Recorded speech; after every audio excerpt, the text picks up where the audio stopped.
Must do to comfort you and calm you down and let you rest now. The woman in your life, she can rest. So I want to introduce my guest, Lynn Kwitt. Lynn, welcome to Women's Spaces. Thank you. Thank you for having me, Elaine.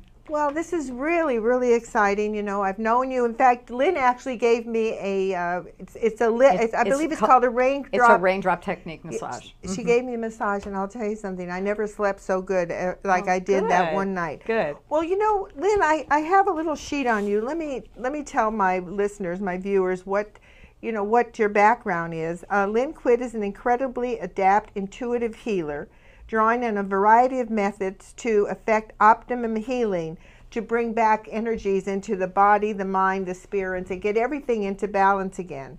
She has a very interesting background. She's a Reiki master, a teacher, a certified, now this is very important, a certified clinical aromatherapist. So when she talks about her oils and what she's doing, you have to realize that she's actually gone to school and got certified. I mean, that to me is quite an accomplishment. She's also a reflexologist, and when we put that all together, we're going to call her a wellness coach. That's right. So welcome to Women's Spaces, Lynn. Thank you. You know, what I like to do is I like my guests, you know, I could talk all day about you, but what I like my guests to do is just tell a little bit about their story, you know, a little bit of your background, where you were born. I mean, you have a very interesting story, so just go ahead, anything that you feel inclined to share. Okay. I was born back east in Buffalo, New York, and obviously I came from the worst weather in the country to the best weather in the country, but my background involves the fact that I had a stroke when I was 8 months old. So the umbilical cord was wrapped around my neck 3 times at birth, and at that time they didn't do a cesarean. They didn't do, I don't think they did forceps with me or anything like that, but apparently I had a slow loss of oxygen. So about 8 months later, I had a stroke, although we didn't know it was a stroke. The doctors really didn't know what it was. They thought maybe it was cerebral palsy. I held my arm up like this for years and didn't have really any perception out of my right side at all. So it was totally like I was looking out of the left side of my body only, and there was only light out of this side. So as a result, I knew I was different than the other children. I didn't know why, and obviously when I became consciously aware of my surroundings when I was really little, I knew I was different. So I was very quiet as a child. I found that I couldn't move properly in spaces the way, or run, or do the things that other children did in the way that they did. And I could understand what people were saying, but by the time I would respond, people would walk away. So I was a very quiet child and pretty much very within. And then as I grew, I realized that I actually had, I don't know what I want to call it. It was I guess a Kundalini experience when I was a teenager. And I felt the energy go right up out of my head, and the energy just shifted in my body, and I realized that, and I had a lot more movement, and there were a number of different changes. But at any rate, I learned to teach myself how to really talk and respond. You know, I want to go back a little bit to that, you know, feeling like you knew you were different from the other children. How did that affect you in school? I mean, I think that's very important, because oftentimes we don't recognize that when someone is different, a child is different, the impact that it has on their life. So what were some of the impacts that it had on you as you were growing up? You know, I was always really quiet, but I was always a good listener. So that really developed in me. And I really listened to and heard what other people said. As far as socializing and getting along with other children, that was a little bit more difficult, but I was really good in school because I loved to read, and I was always with my head in a book or learning something new. So, you know, I was always good with the teachers and did well in classes. I think in terms of being bullied or isolated, I was. So there was some, I mean, it was acute shyness. Let's put it that way. Well, you know, I have to compliment you for someone who has been acutely shy, as open and as vibrant as you are.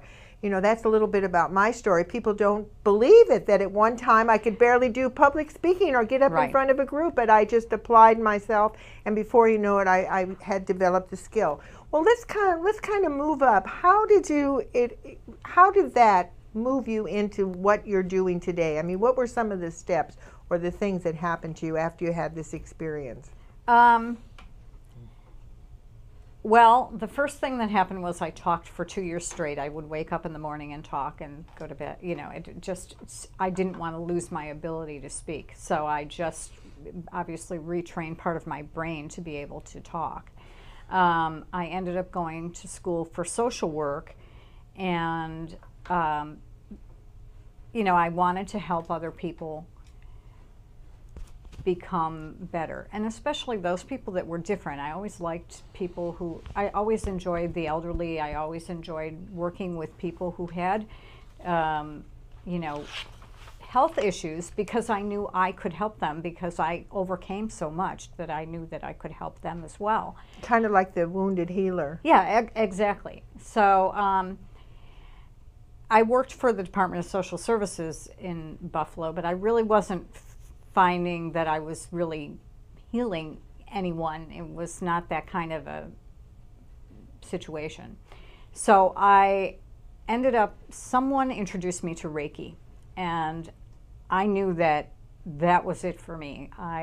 It actually completely healed my ability to, you know, I had looked for various things to help me. I had been on medications, I had been on antidepressants.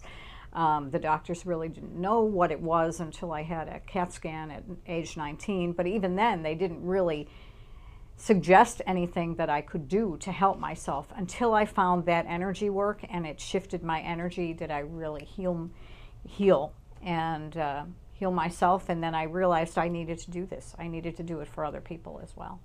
You know, it's interesting when you know, so many people think of Reiki as a woohoo, you know, like, oh, well, but they don't recognize until you've had the Reiki experience how well it works. Well, that actually sounds wonderful. So it sounds like everything you were doing at the beginning, you know, you were born and you went to school, etc., you did your social work in Buffalo, which I know has horrendous snowstorms. I mean, I was in New York. California girl goes to New York, you know, so I know what it's like back there. Culture shock. Tell me, how here you were now all settled in, got your education, now you're moving to California. What was your motivator there? Well, I had another really strange experience. I had kind of a light being, or after I had a Reiki session, I had cried rainbow tears, and so I decided to start a business called Rainbow Through Tears. And at the same time, I was taking a reflexology class, and I had this experience where I had a being come into my room, and I just knew I had to leave everything and go do this somewhere else. So 6 months later, I had my Reiki degree, I had my reflexology degree, and I drove out to California. So wait a minute. You drove out? Mm-hmm. You drove out from Buffalo, New York. Did you drive by yourself? Mm-hmm. Oh my. I was supposed to drive with someone, and the person's father died the day before I was leaving, so I went myself. Here we go, ordinary women doing extraordinary things, getting in your car. And no cell phones at that time. Right, no cell phones, you're on the road. I was like, I'll be fine, don't worry.